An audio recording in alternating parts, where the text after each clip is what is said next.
హల్లెలూయా యేసు ప్రభున్ ఎల్లరు స్తుతించుడి.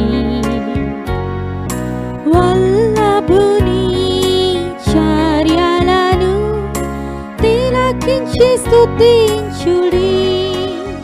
ప్రియులారా, సౌలు చేసిన 3 పాపాలు ఏంటంటే అక్రమార్జితముతో దేవుణ్ణి ఆరాధించాలనుకున్నాడు, అన్యాయార్జితముతో దేవుణ్ణి ఆరాధించాలనుకున్నాడు.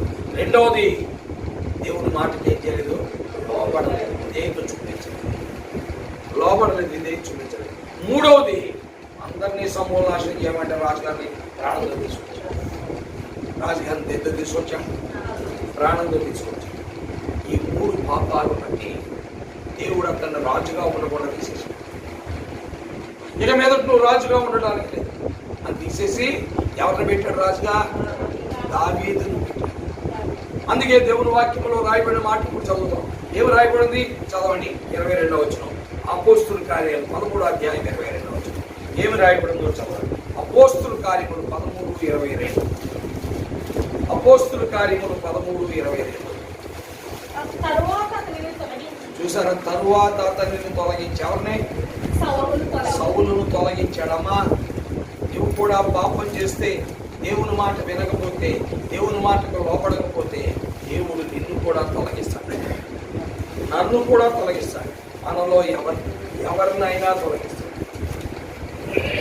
అందుకే ఆ శాస్త్రులు, పరిసయ్యులు, ధర్మశాస్త్రోపదేశకులు చెప్పాడు, దేవుడు ఏం చేయగలంటే ఈ రాళ్ల వలన అబ్రహాంకి ఏం పుట్టించగలడు? పిల్లలను. అదే వాళ్ళు ఏం చేశారంటే అక్రమం చేస్తున్నారు పరిసయ్యులు, శాస్త్రులు, ధర్మశాస్త్రులు.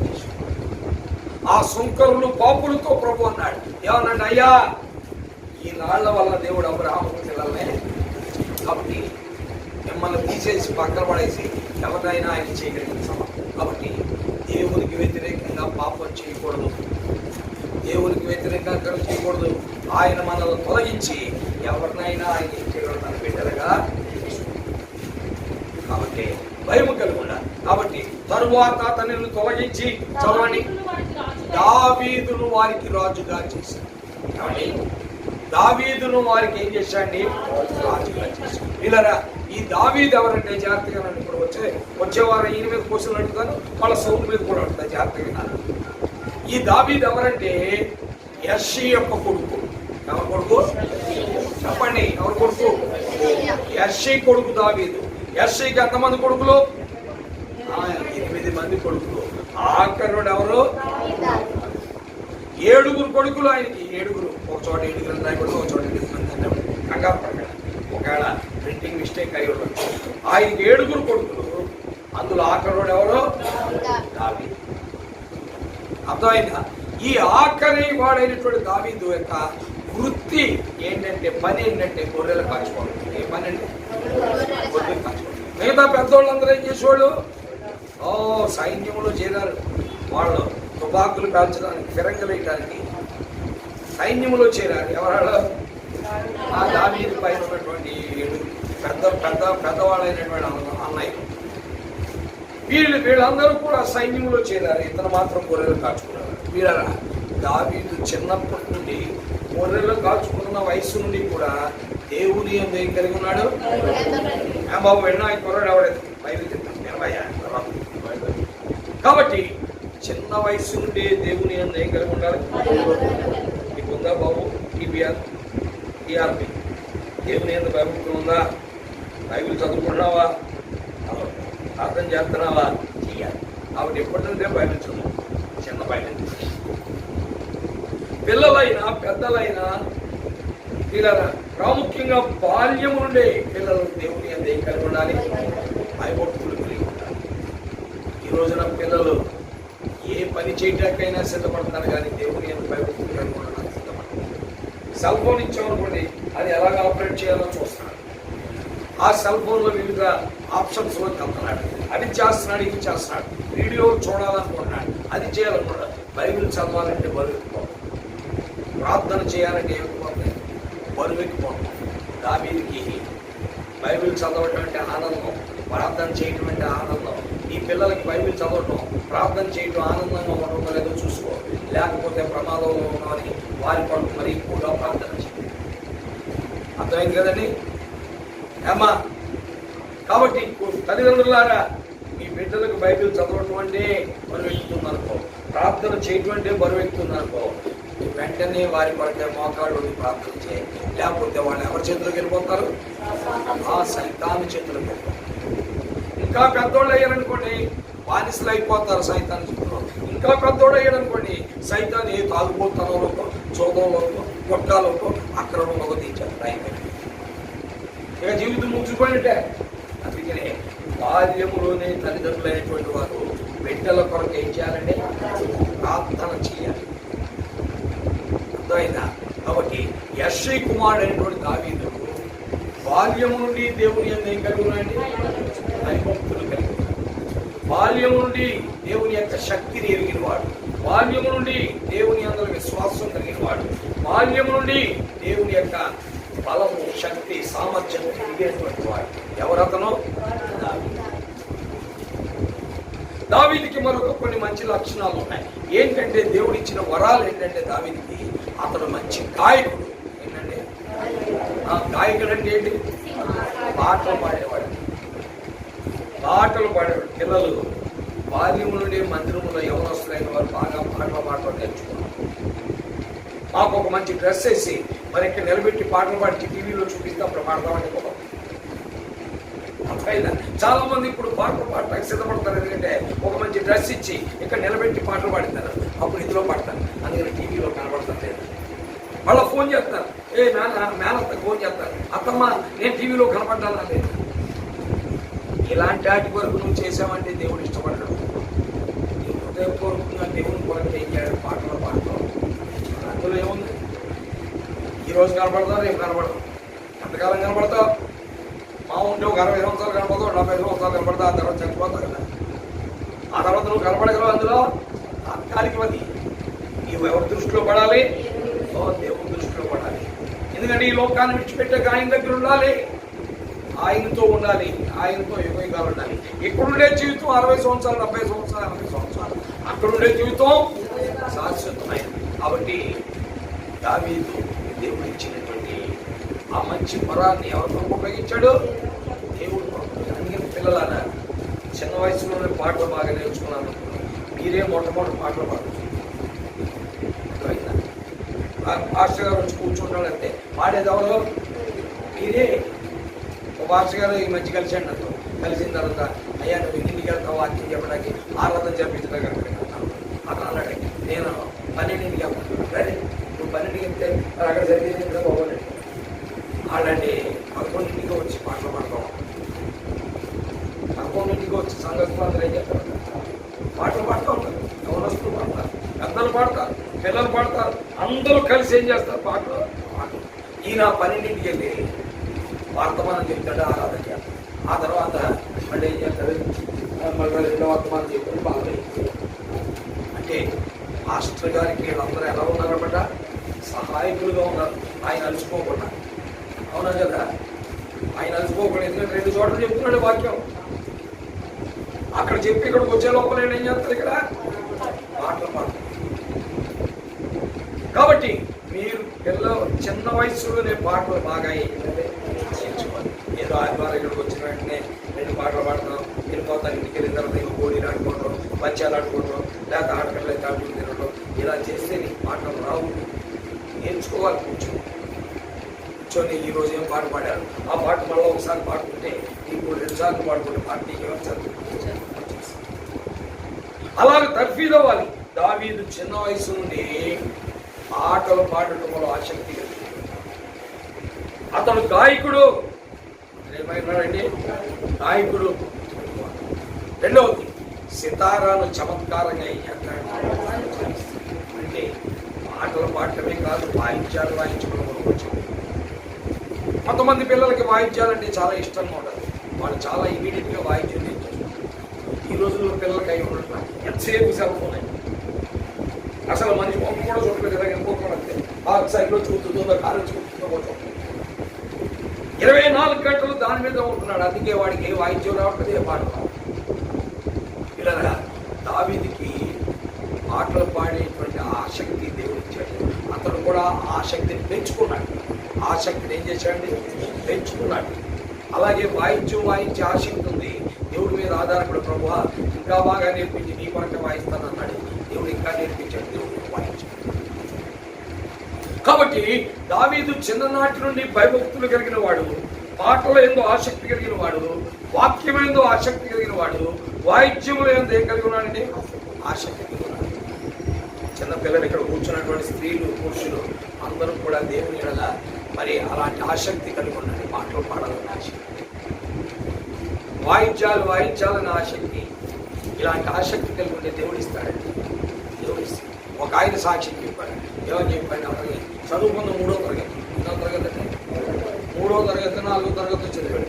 కానీ అతడు వాయిద్యాలు వాయిస్తాడు, పాటలు పాడతాడు. అతన్ని అడిగాం, అయ్యా మీకు హార్మోనియం ఎలా వచ్చింది? అది ఎలా వచ్చింది మీకు అని అడిగింది. నాకు అసలు ఏమీ చేత కదండి. యేసు ప్రభు నమ్ముకోవాలి ప్రార్థన చేశాను. ప్రభు ఈ చెత్తమైతే నాకు నేర్పించు. దేవుడు నాకు నేర్పించాడు. ఏ పాట అయినా ఇవ్వగలను, ఏ పాట అయినా ఇవ్వగలను, ఏ పాట అయినా పాడగలను. కాబట్టి దేవుని సన్నిధిలో ప్రార్థన చేసుకుంటే దేవుడే మనకి ఇస్తాడు. దావీదుకి ఇచ్చాడు. పాటలు పాడే వరం ఇచ్చాడు, వాయిద్యాలు వాయించే వరం ఇచ్చాడు. అంతేకాదు దేవుని వాక్యములో మనం చూస్తున్నాం, అతడు దేవుని యందు భయభక్తులు కలిగి దేవుని కొరకై యుద్ధము చేసే వరం కూడా అతన్ని దేవుడు. యుద్ధం చేయాలంటే ఏముండాలి?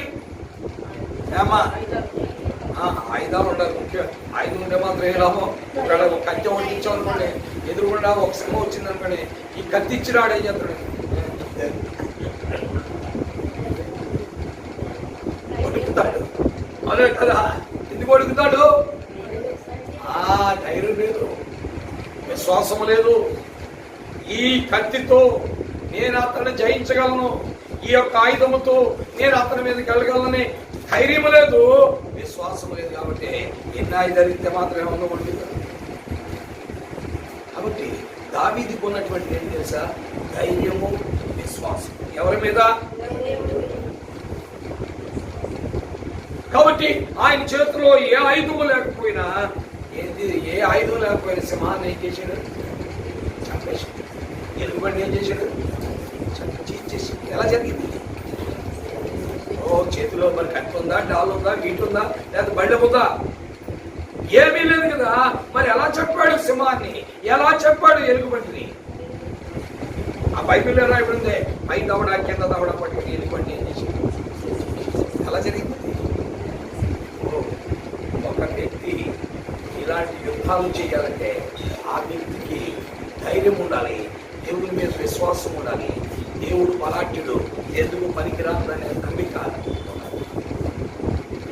అందుకనే తన మందలో ఒక గొర్రె పిల్లను సింహం ఎత్తుకొని పోతుంటే దాన్ని ఏం చేశాడ? తరిమి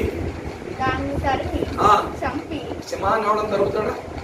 ఒక్కనే తర్వాత నువ్వు వెనక్కి తిరిగిందంటే మళ్ళీ అది కనుక వెనక్కి తిరిగిందనుకో వెంటనే అమ్మా. కాబట్టి సింహాన్ని అవడం జరుగుతాడండి, తెరవగలడా? అది ఒక్కసారి కనుక నోరు ఆలోచి ఓ అని బాబు ఏకరించింది అనుకోండి, ఏమవుతాను? దాన్ని తరిమి చదవని చంపి దాని నోట నుండి ఆ గొర్రెని చెయ్యాలి అంటే నీకు ధైర్యం ఉండాలి, దేవుని మీద విశ్వాసం ఉండాలి, దేవుని యొక్క బలమును నువ్వేం చేయాలి? ఆశ్రయించాలి. ఈ బలం మీద ఆధారపడదు, దేవుని మీద నమ్మిక ఉంచాలి. నీకు ఏమన్నారు? హృదయంలో ఆ గుండె ధైర్యం. కాబట్టి దావీదు పాటలు పాడేవాడు. రెండవది వాయించాలు వాయించడం ఆసక్తి కలిగేవాడు. మూడవది దేవుని యందు భయభక్తులు కలిగిన వాడు. నాలుగవది యుద్ధాలు చేసేవాడు. దేనికంటే ధైర్యంతో, దేవుని మీద నమ్మకంతో, దేవుని బలాన్ని ఆశ్రయించి చేశాడు. అందుకే రాజుగారికి సాక్ష్యం చెప్పాడు, నేను దాన్ని తరిమి ఏం చేశానంటే దాన్ని చంపి దాని నోట నుండి గొర్రెని విడిపించాను అని చెప్పాడు. తర్వాత అండి ఏం చేశాను? దాన్ని గడ్డం అంట ఇలా పట్టుకున్నాడు, పై గడ్డం పట్టుకొని ఆ సింహమును ఎలుగుబంటిని చంపితిని. ఆ సింహమును ఎలుగుబంటిని చంపితినే. జీవము గల దేవుని సైన్యమును తిరస్కరించిన ఈ సున్నతిని ఫిలిప్పీ ఆ. వాటిలో ఒక దాని వలె అగునని. ఆ సింహం వల్లే ఆ ఎలుగుబంటి వల్ల అయిపోతాడా? సింహం యొక్క బలమును నేను దేవుని బలాన్ని ఆశ్రయించాను కాబట్టి సింహం యొక్క బలము నుండి, ఎలుగుబంటి యొక్క బలమును దేవుని బలాన్ని ఆశ్రయించాను కాబట్టి ఎలుగుబంటి యొక్క బలము నుండి నన్ను రక్షించిన యెహోవా. కాబట్టి అమ్మా దావీదుకి చాలా దేవుడు మంచి మంచి లక్షణాలు ఇచ్చాడు. ఏంటి మంచి లక్షణాలు అంటే దేవుని కొరకు పాడాలి, దేవుని కొరకు వాయించాలి, దేవుని కొరకు యుద్ధాలు చేయాలి అంటే మాత్రం ఖచ్చితంగా మూడు ఉండాలి. ఒకటి ధైర్యం ఉండాలి, రెండు దేవుని బలాన్ని ఆశ్రయించాలి, మూడు ఆయన ఎముడు ఏమవుతాలి, నమ్మకం అవుతుంది. నేను శక్తిహీనుని, ఆయన శక్తిమంతుడు. నేను బలహీనుని, ఆయన బలవంతుడు. నేను అసమర్థుడిని, ఆయన సమర్థుడు. నేను ఎన్నిక లేని వాడిని, ఆయన ఎన్నిక కలిగినటువంటి. కాబట్టి ఈ లోకములో నీ ప్రయాణములో నీవు దేవుని కొరకే బ్రతకాలంటే ఇది ఉండాలి. ఈరోజు నీకు రోగం ఉంది, అనారోగ్యం ఉంది, షుగర్ ఉంది, బీపీ ఉంది, ఇంకా అనేక రకమైన రోగాలు నీ దేహంలో ఉన్నాయి. అయినా దేవుని బలం మీద నీకు నమ్మకం ఉంటే, దేవుని మీద నీకు నమ్మకం ఉంటే నీవు ఆ రోగాల్ని ఏమి కూడా. అలాంటి రోగాలతోటే దేవుని సేవ చేసినటువంటి దేవుని సేవకులు అంత బలహీనతతో దేవుని కొరకే పరిగెత్తిన వారు ఎంతో మంది ఉన్నారు. ఈ రోజున నీకు దేవుని ఎడల విశ్వాసం లేదు, నమ్మకం లేదు, దేవుని బలమును ఆశ్రయించాలి. దేవుని బలాన్ని ఆశ్రయిస్తేనే మనం చేయగలం. మన బలం మీద మనం ఒక పాట పాడాలన్నా, ఒక వాయిద్యం వాయించాలన్నా, దేవుని కొరకే బ్రతకాలన్నా, దేవుని కొరకే ముందుకు సాగాలన్నా ఏ బలం కావాలి? దేవుని బలం. ఈ బలాన్ని ఆశ్రయించిన వాడు ఎవరు? అందుకే నేను 18వ కీర్తన మొదలు దావీదేమన్నా, యెహోవా అది యెహోవా నా బలమా, అది దేవుణ్ణి తన బలంగా చేసుకున్నాడు. దేవుణ్ణే తన బలంగా చేసుకున్నాడండి. దేవుని పైనే తన ఆధారపడ్డాడు, కానీ తన మీద తన ఆధారం. కాబట్టి దావీదును అతన్ని తొలగించి దేవుడు దావీదును ఏం చేశాడు? దావీదు రాజుగా చేపట్ట కారణం ఏంటంటే తన మీద తాను ఆధారపడలేదు. చేరు వచ్చిన అమ్మలారా, నీవు నీ మీద ఆధారపడితే, నీ జ్ఞానం మీద ఆధారపడితే, నీ తెలివితేటల మీద ఆధారపడితే, విద్యార్థులారా నీ యొక్క బలం మీద నువ్వు ఆధారపడలేదు. ఎవరి మీద ఆధారపడాలి? దేవుని పైన ఆధారపడాలి. ఇది దావీదులో ఉన్నటువంటి మరొకటి. దావీదులో ఉన్న మరొక లక్షణం, దావీదు ఎప్పుడూ కూడా గర్వించేవాడు. నేను సింహాన్ని జయించాను, ఇదంతా నేను చేసిందే, సింహాన్ని జయించింది నేనే, లేకపోతే ఇరుబడిని జయించింది నేనే అని అన్నాడా? సింహం యొక్క బలం నుండి, ఎలుగుబంటి యొక్క బలం నుండి నన్ను తప్పించిన యెహోవా. ఈ సున్నతి లేని ఫిలిష్తీయుడైన గొలియాతును కూడా నన్ను. ఈరోజు చాలా మంది సేవకులు పోతాగట్ట కారణం ఏంటంటే ఇతను పక్షవాతం బాగు చేసింది నేనే అన్నాడు, ఇతను షుగర్ బాగు చేసింది నేనే అన్నాడు, మరొకటి ఇతను గుండెగాలు బాగు చేసింది నేనే అన్నాడు. నువ్వు చేయగలవా? ఇంట్లో ఏం శక్తి ఉంది? ఇతను వచ్చి దెయ్యాన్ని వెళ్ళగొట్టింది నేనే, నన్ను చోట్లతో దెయ్యాలు వెళ్ళలాడి వెళ్ళిపోయి అన్నాడు. ఆ తర్వాత ఆడినే దెయ్యాలు పట్టి చనిపోయాడు ఆ సేవకుడు. తప్పు, పొరపాటును కూడా నిన్ను నువ్వు గొప్ప చేసుకోకు. గర్వంతో మాట్లాడబాబా, అహంకారంతో మాట్లాడబా. నీవు సింహాన్ని వెళ్ళగొట్టడానికి కారణం దేవుడే, ఆ ఎలుగుబంటిని వెళ్ళగొట్టడానికి కారణం దేవుడే. ఈ రోజున నువ్వు దెయ్యాలను వెళ్ళగొడుతున్నావు అంటే ఎవరి కారణం? మేము కూడా ఒక దెయ్యాన్ని వెళ్ళగొట్టు. మన ఉషాన్ని అవ్వలేదు. మేము ప్రార్థన మీద చేయి పెట్టి ప్రార్థన చేశానంటే దెయ్యం వచ్చేసింది. వచ్చేటోడి తల పట్టేసింది ఆమె, అయ్యి బాబోయ్ అని కేకలేసింది. నడుము పట్టేసిన తర్వాత అయ్యి బాబోయ్ అని కేకలేసింది. ఇక నూనె రాసి ప్రార్థన చేస్తాడు. అది ప్రశాంతం. ఇప్పుడు కూడా నెమ్మదిగా మేమా దెయ్యాన్ని వెళ్ళగొట్టింది ఒకటే చెప్పాం, నజరేయుడైన యేసు నామమున, సమాధిని గెలిచిన యేసుక్రీస్తు నామమున మరణమును గెలిచి యేసుక్రీస్తు నామమున అపవాదిని తెచ్చి నిరాయుధునిగా చేసి బహాటముగా వేడుక కనపరిచిన యేసుక్రీస్తు నామమున ఈ స్త్రీలోంచి వెళ్ళిపోవాలి. ఈమెకి నెమ్మది కలగాలని ప్రార్థించి వెంటనే నెమ్మదించింది. ఇప్పుడు ఇది పోయి దెయ్యాలు కూడా నేనంటే ఎన్నో తిండి పట్టుకున్నాను, అది నీ కూడా పడుతుంది. ఆ తర్వాత నువ్వేం చేస్తామని పరిగెడతావు రోడ్ల మీద. కాబట్టి గర్వించకూడదు. దేవుడు చేశాడు ఆ కార్యం, ఆ ప్రభుని యేసుక్రీస్తు ఆ శక్తి చేసింది. అలాగే చెప్పకుండా ఈ రోజు అనేక మంది సేవకులు తమ్ముడు మోసగించుకొని పాడైపోయిన కూడా. కాబట్టి అమ్మా, ఈ రోజున నీకు మంచి మార్కులు వచ్చాయి పరీక్షల్లో, లేకపోతే విద్యలో మంచి మార్కులు వచ్చాయి, ఒక మంచి ఉద్యోగం వచ్చింది, ఈ శక్తి కాదు ఎవరిచ్చింది? అది అలాగూ చెప్పాలి.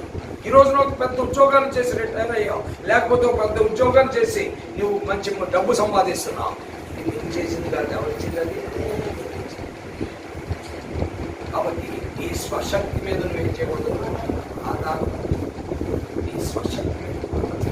రాజమండ్రిలో డాక్టర్ గారు, ఆ డాక్టర్ గారు ఎంతమంది దగ్గరికి వెళ్ళినా సరే నువ్వు ఆమెకు రోగం తగ్గలేదు. వాళ్ళు చివరికి ఏం చేయరు, ఆయన దగ్గర ఆయన దగ్గర ఆయన ఏం చేశాడంటే, అమ్మయ్య ఏం జరగలేదు, ఏమైందంటే ఒకే తల్లి ఏది చేసింది తల్లి. ఎవరా? గర్భిణీ స్త్రీకి ఏది తగ్గేటప్పటికి ఏమైంది, లోపల బిడ్డ కాలు బయటకు వచ్చింది. అందరం పడిపోయి బిడ్డ కాలు ఏమైంది బయటకు వచ్చింది. చాలా మంది డాక్టర్ దగ్గరికి వెళ్ళి అవడం చెప్పి ఈ డాక్టర్ గారి దగ్గరికి వచ్చారు. ఈ డాక్టర్ గారు ఏం చేసింది, అమ్మ దేవుడు నమ్ముకోవాలి, దేవుడే చేస్తాను, నేనేం చేయను, ఎవరు నమ్ముకోవాలి, దేవుడు నమ్ముకోండి, దేవుడు చేస్తాను అని చెప్పి ప్రార్థన చేసుకుని లోపలికి గుంసు తట్టుకుని వెళ్ళి కుర్రోడు కాలం కూర్చాడు. ఆ కాలు దెబ్బతాడుతుంటే ఆ లోపల లాగేశాడు, కాలు వేడ. ఎప్పుడైతే గుంసుతో కాలు కూర్చాడో ఆడికి ఏం లోపల కుర్రోడికి ఏం జరిగింది, చాలా నొప్పి తగిలింది. వెంటనే కాలు లోపల లాగాడు, వెంటనే కుట్టేసి వెంటనే బయటకు వచ్చి మామూలుగా నిలబడి అటు ఇటు తిరుగుతున్నాడు. కాబట్టి అయిపోయిందన్న, అయిపోయింది. ఏం జరిగింది? దైవ జ్ఞానంతో చేసే కదా. కాబట్టి నీ స్వశక్తి మీద నువ్వు ఏం చేయకూడదు, దావీదు తన జ్ఞానం మీద ఆధారపడాల, తన తెలివితేటల మీద ఆధారపడాలి. తన మంచి గాయకుడైనా, నేను పెద్ద గాయకుని, ఇంత మంచి సింగర్ని అని పెద్ద ఫోటోలు ఇంత ఎలా పెట్టుకోండి. ఈ రోజు నేను సింగర్ అయ్యాడంటే వాడు ఒక బైక్ పెట్టుకుని ఎలా కనబడతాడు, ఒక వాయిద్యం వాయిస్తున్నాడంటే గిటార్ పెట్టుకుని ఎలాగ మళ్ళీ ఫోటో. ఇన్ని రకాలుగా ఫోటోలు వేసి దేవుడు నామాన్ని ఏం చేస్తున్నానండి, తప్పండి. దేవుడు ఇచ్చాడు నీకు ఆచారు, దేవుడు ఇచ్చాడు అవ్వాలి, ఆ భయభక్తులు ఉండే గుణం కూడా దేవుడు ఇచ్చాడు. వీటన్నింటినీ దేవుడు పంపిణీ. అది దేవుడు, అది ఎవరిలో ఉన్నది, దావీదులో ఉన్న గొప్ప సంగతి. ఈ గాయాలు పాడటానికి, పాటలు పాడటానికి కారకుడు ఆయన, వాయిద్యాలు వాయించడానికి కారకుడు ఆయన, యుద్ధాలు చేయడానికి కూడా కారకుడు ఆయనే. ఈనాడు నేను ఇలా ఇంత మరి నెలకొతూ ఉండడానికి కూడా కారకుడు రావడం ప్రియమైన విద్యార్థులారా, పెద్దలారా, తల్లిదండ్రులారా, నీ జీవితంలో ఆ దేవుని పైన దావీదు వలె ఆధారపడితే దేవుడు నీకు ఆశీర్వాదాన్ని ఇస్తాడు, నీ కుటుంబానికి ఇస్తాడు, నీ బిడ్డకి ఇస్తాడు. నీ స్వశక్తి మీద నువ్వు ఎప్పుడు ఆధారపడ్డావో అప్పుడే నువ్వెందుకు పనికి రాకుండా అయిపోతావు, కూలిపోతావు, ఇంగిపోతావు, నిరుపయోగం అయిపోతావు.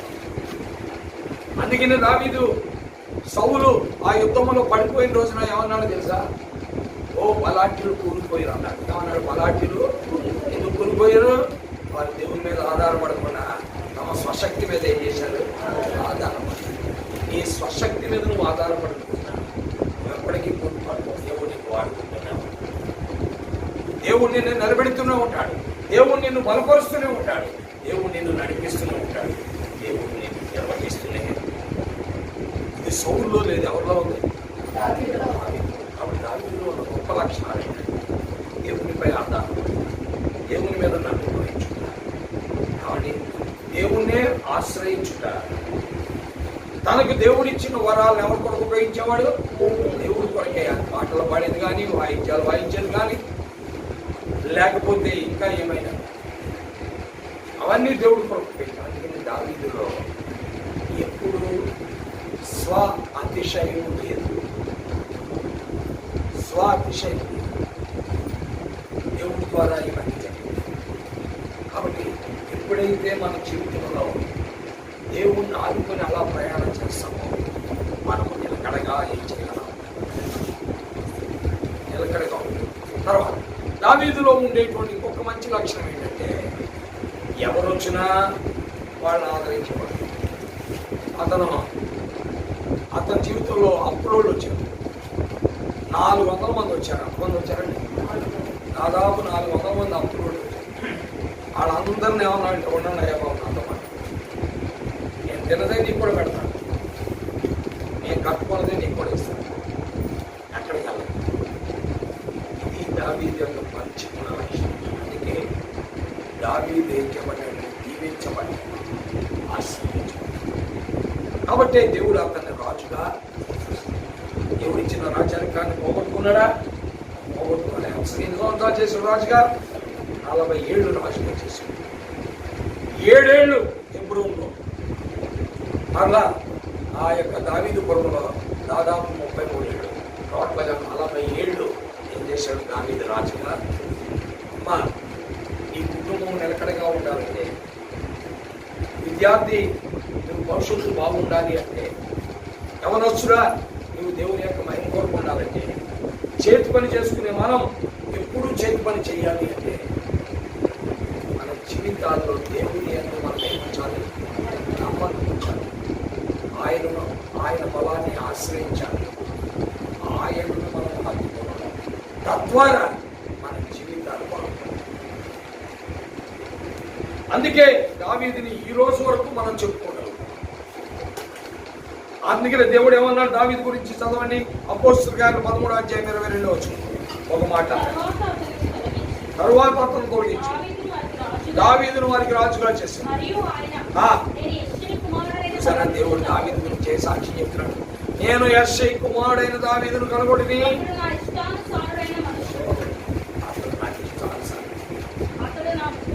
అతడు నా ఉద్దేశాలని చెప్తున్నాడు. అమ్మా, నీ గురించి, నీ కుటుంబం గురించి, నీ బిడ్డల గురించి ఈ సాక్ష్యము దేవుడు చెప్పాలి అంటే దేవుడికి శత్రుగా నువ్వేం చేయాలి? ఏమంటాడు దేవుడు? ఇతడు నా ఇష్టానుసారుడైన మనుషుడు, ఇతడు నా ఉద్దేశాలన్నీ, నా ఉద్దేశాలు నెరవేర్చుకోరా, నా ఉద్దేశాలు నెరవేర్చు. సౌలైతే తన ఉద్దేశాలు నెరవేర్చుకున్నాడు. రాజునేమో ప్రాణంతో తెచ్చాడు. అన్నింటినీ సౌనాశనం చేయమంటే ఆజ్ఞము ఆరాధన కరెక్ట్గా తెచ్చాను. దాని బలి అర్పించడానికి నా ఉద్దేశాలు నెరవేర్చలేదు. నా ఉద్దేశం ఏంటి? అమాలేకీలను మీరు సమూల నాశనం చేయాలి, పసిపిల్లలను కూడా పరికరించకూడదు. సౌలు ఉద్దేశం ఏంటి? రాజుగారిని బతికి తీసుకురావాలి, పశువులు తీసుకురావాలి. నా ఉద్దేశాలు నెరవేర్చినోడు కాదు సౌలు. నా ఉద్దేశాలు నెరవేర్చినోడు ఎవరు? నాకు ఇష్టానుసారుడైన అమ్మ, దేవునికి ఇష్టడిగా ఉండాలి నువ్వు అంటే దేవుడి ఉద్దేశాలు నెరవేర్చాలి. నువ్వు దేవుడి ఉద్దేశాలు నెరవేర్చకుండా దేవుడికి ఇష్టంగా అవుతావా? ఎప్పటిగా అవుతాయి. సైతానిగా అవుతావు, పురాత్మగా అవుతావు, దుష్టుడిగా అవుతావు, అమ్మవారికి అవుతావు, దేవుడికి అవుతావు. కాబట్టి తీర్మానం చేసుకోండి. దేవుని ఎందుకు భయభక్తులు కలిగి ఉండడానికి తీర్మానం చేసుకోండి. దేవునికి ఇష్టడిగా బతకడానికి తీర్మానం చేసుకోండి. దేవుని ఉద్దేశాలు నెరవేర్చడానికి తీర్మానం చేసుకోండి. తర్వాత దేవుని యందు మాత్రమే నమ్మిక ఇచ్చడానికి, దేవుని మీద ఆధారపడడానికి తీర్మానం చేసుకోండి. తర్వాత 5వది ఏంటంటే దేవుని ఆశ్రయించడానికి తీర్మానం. నీ బలం మీద నువ్వు ఆధారపడాలి. దేవుని బలం పైన నువ్వేం చేయాలి? ఆధారపడడానికి తీర్మానం చేసుకోండి. దేవుడిని నిన్ను ఆశ్రయిస్తాడు. దేవుడి మాటలు దీవించి ఆశీర్వదించుకున్నాక ఆమె ప్రార్థన చేస్తుంది. పరిశుద్ధులైన మా తండ్రి, ప్రేమ కలిగినటువంటి మా దేవా, నీకు వందనాలు. సౌలును తొలగించి దావీదును రాజుగా చేశాను. కేవలం దావీదు నీ ఉద్దేశాలు నెరవేరుస్తాడని, నీకు ఇష్టడిగా జీవించాడని, అంతేకాదు నీ యందు నమ్మిక ఉంచాడని, అంతేకాదు నీ యందు భయభక్తులు కలిగి ఉన్నాడని, అంతేకాదు తన మీద తాను ఆధారపడకుండా నీ బలం పైన ఆధారపడి, అందుకే సౌలును తొలగించి దావీదును రాజుగా చేశాడు. దావీదు కూడా ఈ పైనే ఆనుకుని తనకు ఎన్ని వరాలున్నా అవి గొప్పగా ఎంచుకోకుండా నిన్నే గొప్పగా ఎంచి నిన్ను వెంబడించిన వాడు. అలాగున్న మాలో ప్రతి ఒక్కరూ ఉండగలుగుతూ సహాయం చేరు వచ్చిన చిన్న బిడ్డలను కూడా జ్ఞాపకం చేసుకోండి, పెద్దలను జ్ఞాపకం చేసుకోండి, తల్లిదండ్రులను జ్ఞాపకం చేసుకోండి, చేరు వచ్చిన వారందరినీ కూడా జ్ఞాపకం చేసుకోండి. ఈ వాక్యమును ముద్రించి ఇంకా మీరు మాతో మాట్లాడుతూ ఈ కార్యము జరిగింది. యేసు నామములో ప్రార్థిస్తున్నాము తండ్రి. చంద్రులారాయిలా దేవుని స్తుతించుడి, హృదయమును వెలిగించిన యేసుని స్తుతించుడి.